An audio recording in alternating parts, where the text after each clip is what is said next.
آج ہم یہاں پہ جمع ہوئے ہیں جو اللہ تعالیٰ نے ہمیں بہت بڑی فتح عطا فرمائی ہے. اس فتح پہ پوری قوم کو، آرمی چیف جناب جنرل عاصم منیر صاحب کو، air force, Pakistan navy, Pakistan army اور پوری قوم کو مبارکباد دینے کے لیے. پیغامات آپ علماء سے سنیں گے انشاءاللہ، اور آپ نے سن لیے ہیں. میں دو چار باتیں آپ کی خدمت میں عرض کروں گا. مودی کا بہت بہت شکریہ. آپ جانتے ہیں کہ کئی سالوں سے ہم آپس میں ہی لڑنے جھگڑنے میں اپنی زندگیاں برباد کر رہے تھے. اور یہ کیوں کر رہے تھے؟ اس لیے کہ ہم گوشت کھانے والے لوگ ہیں. ہم ویجیٹیرین نہیں ہیں. ہمارے مذہب کا حصہ ہے گوشت. گوشت خور جانور وہ لڑتے ہیں، سبزی خور نہیں لڑتے. آپ نے کبھی بکری کو چنگاڑتے ہوئے نہیں دیکھا ہوگا، دھاڑتے ہوئے نہیں دیکھا ہوگا، کیونکہ اس کو گھاس چاہیے. گھاس بھاگتی نہیں ہے، کھڑی کھڑی اپنی جگہ پہ ہی بکری اس کو نوالا بنا لیتی ہے. لیکن جو گوشت خور جانور ہیں انہیں شکار کر کے کھانا پڑتا ہے. تو گوشت خور کی فطرت میں لڑنا اور چار شادیاں اللہ نے ڈال دیا ہے. گوشت خور ایک بیوی پہ گزارا نہیں کر سکتا، اور اگر اس کو لڑنے کے لیے میدان جنگ نہ ملے تو واپس میں لڑنا شروع کرے گا. ہمارے حضرت مفتی رشید احمد صاحب رحمہ اللہ تعالی فرمایا کرتے تھے کہ جو دشمن سے لڑنے کے قابل نہیں ہے انہیں گوشت چھوڑ دینا چاہیے. اب دیکھیں، ہمارے مذہب نے گوشت کھانا ہمارے مذہب کا حصہ بنایا ہے.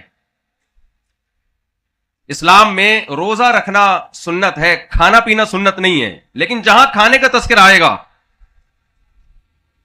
ایک کھانا سنت ہے ولیمے کا. نبی صلی اللہ علیہ وسلم نے فرمایا اولم ولو بشاتن، ولیمہ کرو اگرچہ ایک بکرے کے ساتھ، بکری کے ساتھ. یہاں بھی کس کا ذکر؟ گوشت کا. عقیقہ، جب آپ کے ہاں بچے کی ولادت ہوتی ہے، فیملی پلاننگ والے بہت پریشان ہوتے ہیں کہ مزید غربت میں اضافہ ہو گیا. لیکن اللہ کہتا ہے 18واں بچہ بھی پیدا ہوا ہو، اگر لڑکا ہے تو 2 بکرے، لڑکی ہے تو 1 بکرا. یہ خوشی میں. دیکھو، اللہ یہ بھی کہہ سکتے تھے کہ لڑکا پیدا ہوا 2 خربوزے، لڑکی پیدا ہوئی 1 خربوزہ کھلا دو لوگوں کو. یہ بھی تو ہو سکتا تھا نا. دال چاول کھلا دو، ٹماٹر کھلا دو. عقیقہ سنت ہے، اس میں بھی کھانا پینا ہے. تو اس میں اللہ نے ہمیں سبزی کھانے کا حکم دیا یا گوشت کا؟ گوشت کھانے کا. جب ہم حج کرنے جاتے ہیں، ایک سفر میں حج اور عمرہ کرتے ہیں جسے حج تمتع کہا جاتا ہے، تو شکرانے کے طور پر ہمیں جانور ذبح کرنے کا اور اس کے گوشت کھانے یا کھلانے کا حکم ہے. یہاں بھی کیا ہے؟ گوشت. اور بقرعید کا دن جو ہمارا بہت بڑا تہوار ہے، اس میں بھی ہمیں کیا کھانے کا حکم ہے؟ گوشت. مسلمان گوشت خور ہے، اور گوشت خور کی فطرت میں لڑنا ہے. کیونکہ ہمیں لڑنے کے لیے کوئی سوٹیبل میدان جنگ نظر نہیں آ رہا تھا، تو ہم آپس میں ہی فرقہ وارانہ پھڈوں میں، سیاسی جھگڑوں میں مشغول تھے. ایک دوسرے کی ہی ٹانگیں کھینچنے میں لگے ہوئے تھے، اور ایسا لگتا تھا کہ ہم اپنی موت خود ہی مر جائیں گے. اللہ جزائے خیر دے نریندر مودی کو.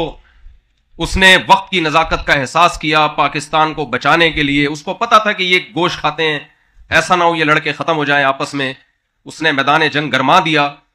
اور اللہ ہماری فوج کے حوصلے کو اور بلند کرے، جس نے سر پوری دنیا میں فخر سے بلند کر دیا. یہ جنگ سب نے مل کے جیتی ہے. سب سے پہلے اس میں ہمیں شکر ادا کرنا چاہیے اللہ رب العزت کا. ان ینصرکم اللہ فلا غالب لکم. اللہ کہتا ہے اگر اللہ تمہاری مدد کرے گا کوئی تم پہ غالب نہیں آ سکتا. سب سے پہلے ہم کس کا شکر ادا کرتے ہیں؟ اللہ کا. اس کے بعد ہم اپنی فوج کا شکر ادا کرتے ہیں، جن میں سب سے پہلے آرمی رہا ہے. یہ بھی سوچنے کی بات ہے، ہمارا دشمن ہماری فوج کو ایک مذہبی فوج کہتا ہے، اور جو ملک کے غدار ہیں وہ اس آرمی کو، فوج کو سیکولر فوج کہتے ہیں. اس جنگ میں جیتنے کے بعد ہمیں معلوم ہو گیا، یقین ہو گیا کہ ہماری فوج ایک سیکولر فوج نہیں ہے. مذہب اور اسلام پہ اور اللہ کے نام پہ مر مٹنے کے لیے شہادت کا جذبہ رکھنے والی فوج ہے، اور یہ جذبہ ایک سیکولر اور لبرل فوج میں ہو نہیں سکتا. اس کے بعد ہم شکریہ ادا کرتے ہیں